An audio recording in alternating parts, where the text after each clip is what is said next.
So I'm here repping the Bray merch, and trying to think of an intro for this. The best I could do was try and think of puns, and for some reason the only one I could come up with was "It's braining men." That's all I've got. Sorry.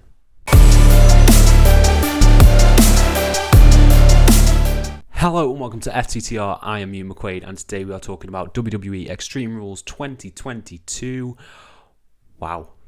There's a lot to talk about this show. There is a lot to dive into, but first, please hit subscribe. Please like this video. Please leave a comment about your thoughts on Extreme Rules. And yes, thank you all for your support. I usually say that at the end, but I'll say it now. Please hit subscribe, because let's try to get the channel going somewhere. Yeah? So this is my review. This is my review of Extreme Rules, where I run down the matches, the angles, everything that happened on the show, and let you know my thoughts the way a review works. So shall we just dive into this straight away, starting off with the opening video package, which I thought was really cool, the Paul Heyman one with the spelling bee thing. I thought that was actually quite an inspired idea. The music, though, this is just one thought I had. The start of the song, the theme song they had for Extreme Rules, sounded very eerily similar to Darby Allin's entrance music. If that's just me, let me know, but that's the vibe I got. It sounded a lot like dun dun dun dun dun dun dun dun dun dun dun dun dun dun. I mean, that just sounds like a song, but you know what I mean. You know what I mean. But the first match we got was the Brawling Brutes versus Imperium in a good old-fashioned Donnybrook match. What a way to open the show. This was an absolute corker of a match. Sheamus and Gunther have incredible chemistry in the ring. They have told an incredible story around this Intercontinental Championship, and the way it has just escalated and built to this explosion was really, really good. So it started off with Imperium working over the Brawling Brutes, working over Butch, working over Rich Holland. Then the tables sort of tipped back in the favour, because Sheamus got taken out on the outside with a huge just flurry of chops from Gunther that looked insane. His chest was white, and then after those chops, it was completely red. It was nasty. It was uncomfortable to watch, but it just kept going. The pressure that Imperium put on the Brawling Brutes, it didn't just feel like a brawl. It felt very tactical and malicious. I think that's what was really good about the presentation of Imperium here. But then Sheamus comes back in and he runs wild. He starts taking out everyone. He has a great showdown with Gunther in the middle of the ring. Pete Dunne, because I'm still not going to call him by the name, was a really good standout here for me as well. He got a lot of Pete Dunne spots, like the finger break, the running drop kick in the corner, the moonsault off the barrels that were on the side of the ring. I feel like Triple H has got something planned for Pete Dunne. Maybe he's going to break away. He's going to get his actual name back. He's wasted as Butch. It's just a terrible name. Don't let him be saddled with that forever. But it just kept going and going and escalating. And the huge Celtic cross from Sheamus to Gunther through the announce table, which looked nasty. There was a really sick shillelagh spot where Ludwig Kaiser clocked Sheamus right on the back, and it just splintered. It was just nasty and hard hitting. It was something that's really been lacking from Extreme Rules pay-per-views in the past. This felt like a real sort of reset of the show. And then we got into the finish. Gunther's been taken down. He's taken down. He's out with the announce table. And then the Brawling Brutes hold Giovanni Vinci. And a huge bro kick from Sheamus picks up the win. Absolutely fantastic match. I really, really loved this opening match. And it kicked off what was a really, really good show. Really good show.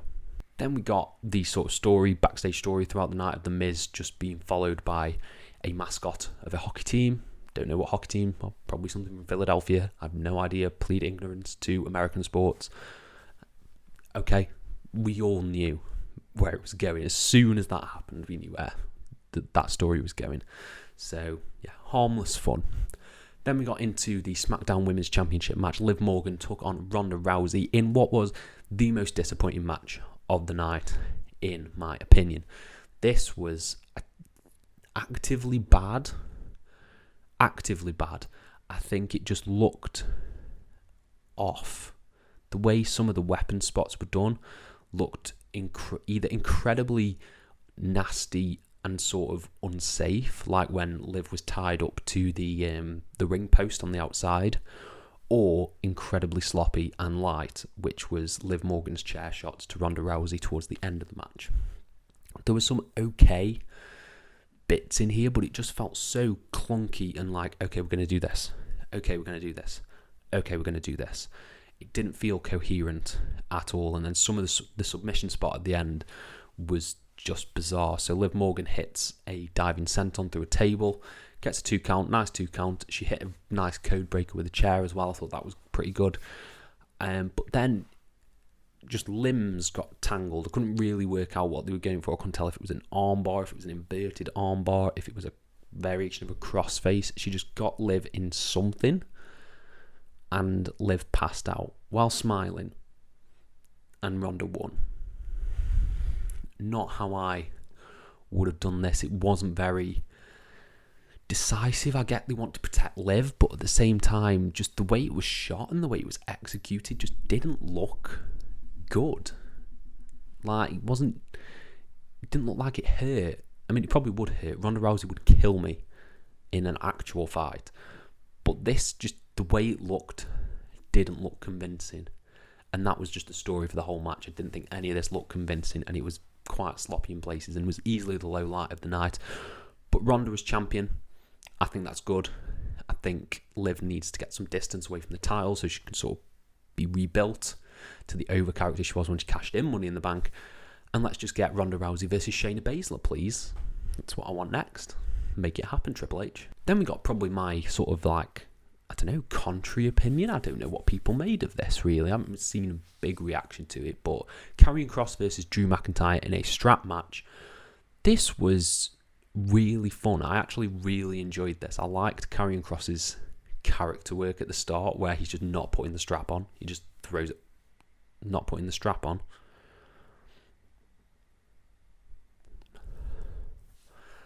Not putting the strap on his wrist and just throwing it out the ring, and then Scarlett gets involved, pulls Drew down, and that's where Karrion Kross gets the upper hand.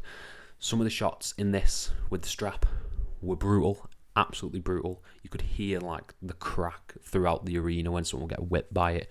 There was a particular spot where Drew was wrapped around the corner and Kross was just laying into him with these strap shots. It was brutal, and I think Karrion Kross looked great in this. For his first pay-per-view outing, I think he looked absolutely fantastic. Drew doesn't, he doesn't need this win at all. He's one of the top stars in the company. But I think he did his best to make Karrion Kross look great and look intimidating and imposing, so that we have a new villain on the scene of SmackDown. The action wasn't blow away incredible, but there was some just elements of this that I really liked. I liked Scarlett's interaction with Drew because, I don't know, I just think they work so well, Karrion Kross and Scarlett, that as this foil, he's got this backup protection. So I think that was really well done. The one thing I was expecting, I thought this was the match that probably needed a little bit more time, and we'll talk about time in another match, but I felt like this needed sort of that big killer last 5 minutes where Drew pulls the strap, hits a claymore, 1, 2, Kross kicks out, or Scarlett gets involved, something like that. I just felt like it needed that extra 5 minutes. But overall, I really, really liked this. Karrion Kross picked up the win with a cross. I can't remember what they called it. I called it a crossfade. It's not a crossfade. Crosshammer. Crosshammer, the running, sliding, uppercut sort of thing to the back of the head after a weird pepper spray spot that didn't need to be in the match. He didn't. Could have just been a low blow. Didn't need to pepper spray him. But yeah, Karrion Kross picked up the win. He looked incredibly imposing, and I think this is a really good job of building Kross to that next level. So, really good stuff, this. Then we got The Miz backstage again. We know where this is going. And then we got the Raw Women's Championship match. Bayley taking on Bianca Belair in a ladder match. Feels like ages since I've seen a good ladder match. And this was a good ladder match. This was really, really solid. So, Bianca is just incredible. I'm going to say this in every single review. She's an absolute megastar. Her athleticism, where she sort of ran up the ladder, leapfrog over the ropes, and then went straight up the ladder, was great. She then jumped back off the ladder. It's just phenomenal. Absolutely phenomenal. And having not been in a ladder match before, where's this been hiding? She should be in ladder matches every week, because some of the spots were just insane. We'll talk about the ending spot at the end. That was weird. So of course you've got the strength spot. You've got the spot where she pushes up the ladder while Bayley's climbing on it. Bayley hit a really, really scary, nasty elbow drop on a ladder bridge to the outside that looked like it hurt Bayley more than it hurt Bellaire. But it was, an incredible spot to watch. Then Damage Control came in. They run down. They start beating up Bianca after Bianca's hit a KOD on Bayley. So, of course, they get involved. And then they gave Bianca Belair the John Cena spot of hoisting two people on a KOD and throwing them face first on the ground. It was messy, but I loved it because it just looked cool. Just looked cool lifting two people up like that. It just looked cool. And then the finish came. The finish came when there was a broken in half ladder that Bayley had slotted in the corner. Belair picked up Bayley for the KOD while Bayley was holding that part of the ladder, and then hit a KOD onto the ladder that she was holding. Cool. Really cool spot. Very contrived, because why wouldn't Bayley just let go of the ladder? But I can get over that because this match was really fun. Really fun ladder match, and I think Belair retaining is the right choice, and hopefully she'll get a big program leading into the road to WrestleMania, and I can't wait to see where she goes from here. Maybe we're going to get Sasha Banks, Bianca Belair too. Maybe. And the next match we got was Finn Balor versus Edge in an I Quit match. This match was long as piss, and it didn't need to be.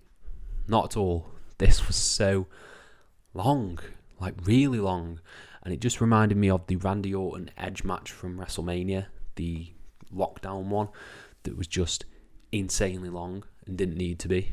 This felt a bit indulgent and not that exciting. I liked the bit where they were brawling in the crowd and he got the crossface on the glass desk and where he flapjacked Finn Balor into the stands. But everything in and around the ring was just a bit tedious and boring and didn't really, get anything going. It wasn't really fast-paced or anything like that. And I think another issue is we could see the finish for this coming from nowhere. We all knew Beth was going to get involved. That's the only way he's going to say I quit. And yeah, we got a big schmoz as Judgment Day ran down, started beating down Edge, and then Rey Mysterio came down to make the save, and then Beth Phoenix came in to make the save again, and then Rhea Ripley had a stare down with Beth Phoenix. It was just an absolute clusterfuck of booking, which, the last bit was fun. Lots of spears, lots of coup de grace from Finn Balor. But at the end of the day, this was a match that felt indulgent, self-indulgent, and could easily have been trimmed down by about 10, 15 minutes. And that could have been given to a tag match, a Johnny Gargano match, a Braun match, anything. Just cut some length off this. Or just trim the show down to about 2 hours 45, 2 hours 30. Because that was the length I remember takeovers being, and they would just breeze by at a brisk pace. This didn't need to be as long as it was. Finn Balor picked up the win by concertoing, or threatening to concerto Beth Phoenix. So yeah, Judgment Day are victorious. This best not continue. I do not want to see Edge involved with the Judgment Day at all going forward, because it's been going on for ages. I want to see Edge take on Bray, and I'll get into that a little bit more later, but yeah, this underwhelmed me a little bit as well. And then we got the main event. We got Seth Rollins taking on Matt Riddle in the fight pit with Daniel Cormier as the special guest referee. So we got a really good video package hyping up the fight pit, making it feel special, feel unique. And what we got was a really fun main event. I like the element of the fight pit not having ropes. That makes for some very interesting storytelling, some interesting moves, like a brutal snap suplex from Seth onto the fence looked really nasty, and then his springboard frog splash as well from off the cage again looked great. I didn't think this had the sort of fire that I thought it would have, going by the feud and what's been going on with their feud. I thought the match prior at Clash of the Castle had a bit more of that fire behind it. But it was really fun. It was just really fun sort of nonsense, this. A good blow-off match to the feud where it came at the end where they're up on the racking bit, and Seth is being himself, he's taunting. Then Riddle climbs up, goes after Seth. Really scary sleeper spot where they're just hanging over the ring, which looked nasty. A huge buckle bomb on the fence on the top of the cage, and then an RKO from Riddle on the top of the cage. Great stuff. Seth rolls down to the floor, and then Riddle hits a Broton from the top to the ring, which looked nasty. Looked like it really hurt his bottom. And yeah, he locks in a submission. Daniel Cormier calls for the win. Fun match. Solid main event, and it capped off a really solid show. Overall, I would have given this about 3.5 out of 5, this show as a whole. But then, as Daniel Cormier and Matt Riddle are leaving, the lights go out. And he's got the whole world in his hands, starts playing. Everyone's got their phones on, lights are all on. We know what's coming. Or did we? We did to an extent. So you get glimpses of people in the crowd dressed up as the Firefly Funhouse characters, Huskers the Pig. You've got Macy the Buzzard. You've got I can't think of the doll. I'm blanking on the doll. I want to say Annabelle, but it's not Annabelle.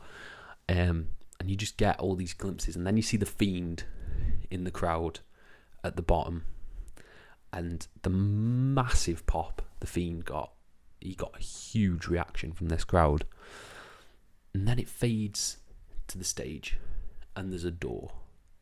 And then it fades to a video package, and it's a dusty, decrepit Firefly Funhouse. The TV starts flickering, and a guy with a mask which I will say looks very similar to Ethan Hawke's mask from The Black Phone. I thought it looked near a mix of like Ethan Hawke's mask from that and the Tree Man from the film Men.